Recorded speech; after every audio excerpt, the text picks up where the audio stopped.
కేంద్ర మంత్రివర్గ అత్యవసర కీలక సమావేశం సుదీర్ఘంగా జరిగింది.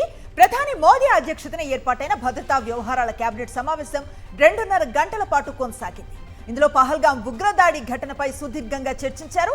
ఢిల్లీలో ప్రధాని మోదీ నివాసంలో జరిగిన సమావేశానికి జాతీయ భద్రతా సలహాదారు అజిత్ దోవల్, త్రివిధ దళాధిపతులు, హోంశాఖ మంత్రులు హాజరయ్యారు. పహల్గాం ఉగ్రదాడిని క్షేత్రస్థాయిలో పరిశీలించిన కేంద్ర హోంశాఖ మంత్రి అమిత్ షా కేబినెట్ కు వాస్తవ పరిస్థితిని వివరించారు.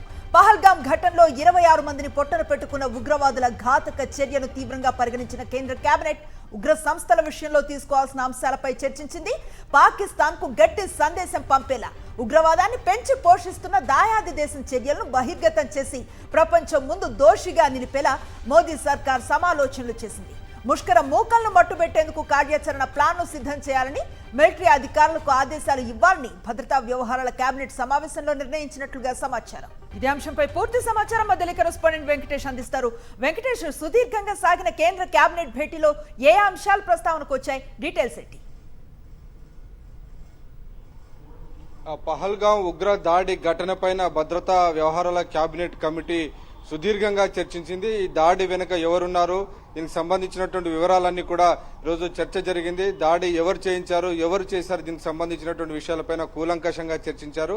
ఒకవైపు నిఘా వర్గాలు ఇచ్చినటువంటి సమాచారం, మరోవైపు కేంద్ర హోంశాఖ మంత్రి అమిత్ షా స్వయంగా క్షేత్రస్థాయిలో పరిశీలించి ఆయన వాస్తవ పరిస్థితులన్నింటినీ కూడా భద్రతా వ్యవహారాల కేబినెట్ కమిటీకి వివరించారు. సో ఆ నేపథ్యంలో తీసుకోవాల్సినటువంటి అంశంపైన సుదీర్ఘమైనటువంటి చర్చ జరిగింది. సో గతంలో తరహాలో సర్జికల్ స్ట్రైక్స్ చేశారని దేశవ్యాప్తంగా ఒక ఉత్కంఠ నెలకొన్నటువంటి నేపథ్యంలో మరి కాసేపట్లోనే 9:15 కేంద్ర విదేశాంగ శాఖ మంత్రి జయశంకర్ మీడియా బ్రీఫింగ్ నిర్వహించబోతున్నారు. కేంద్ర ప్రభుత్వం ఎలాంటి చర్యలు తీసుకోబోతుందని ఆయన అధికారికంగా వివరించబోతున్నారు. సో మనకున్న సమాచారం మేరకు పాకిస్తాన్ ప్రేరేపిత ఉగ్రవాదులు ఈ దాడికి పాల్పడ్డారని దాదాపుగా కేంద్ర ప్రభుత్వం వద్ద సమాచారం ఉంది. సో ఆ నేపథ్యంలో పాకిస్తాన్ ఇలాంటి ఉగ్రవాదులను ప్రోత్సహిస్తున్నటువంటి నేపథ్యంలో ఢిల్లీలో ఉన్నటువంటి పాకిస్తాన్ దౌత్య కార్యాలయాన్ని మూసివేయాలని ఆదేశించే అవకాశం ఉందనేటువంటి చర్చ జరిగింది.